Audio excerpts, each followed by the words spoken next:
Hi, everyone. Thanks for having me. So, coastal wetlands are a really amazing part of the carbon cycle. They're one of the few systems that can continuously sequester carbon below ground in the soil. They do this by dynamically responding to sea level rise by forming new soil mass, and that soil carbon gets preserved in salty, low oxygen water. They also can put out a pretty variable amount of methane, and this is really dependent on their salinity, which in turn is really affected by degradation and by their management status. So because there's this potential to manage greenhouse gas emissions by managing wetlands, there's a diverse array of stakeholders interested in these so-called blue carbon strategies.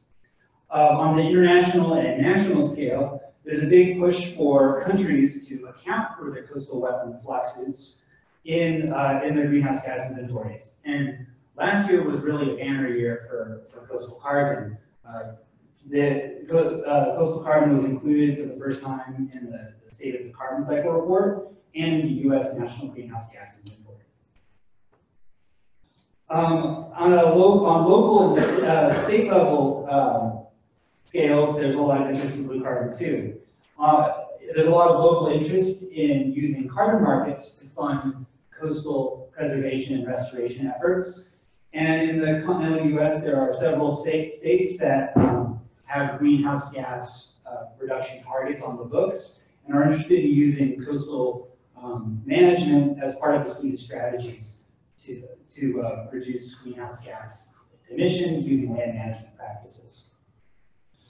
So before you start thinking that everything's happy and awesome in coastal carbon science, I will tell you we have our share of issues, and these issues have in the past really limited the amount of support that we can give to these international, national, and local level stakeholders. And it comes down to a lot of the things that we want to know about these systems we can't directly observe, and that we have to have a model to bridge our observations and our process knowledge. A lot of the data that we would use to fit these models and the models themselves have been very siloed in individual labs. This is a very academic heavy field, and so they're not widely available to the public. There's also questions themselves about the models. You know, where do our estimates fall apart? What levels of uncertainty are acceptable in different inputs, parameters, and structures? And how far into the future or past the borders of our well-studied sites can we forecast?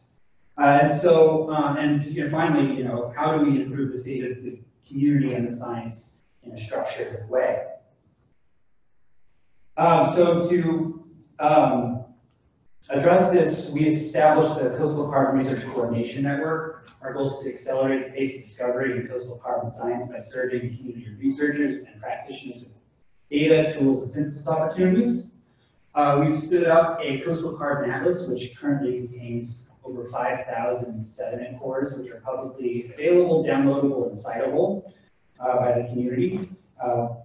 We have all three ecosystem types represented: marshes, mangroves, and seagrasses, and all 5 continents except for Antarctica.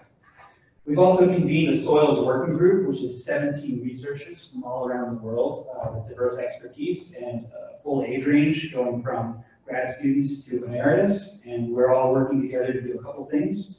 We're coding up an open source version of commonly used Marsh equilibrium model, and we're writing this in R and hoping to make it publicly available after we do an ambitious data model fusion effort. We're nesting MEM into a Bayesian hierarchical structure so that we can really get at this Bayesian data model. And I should say that, you know, I wish that I had a slide that said, hey, everything's great, we solve all the problems, but this is really a work in progress.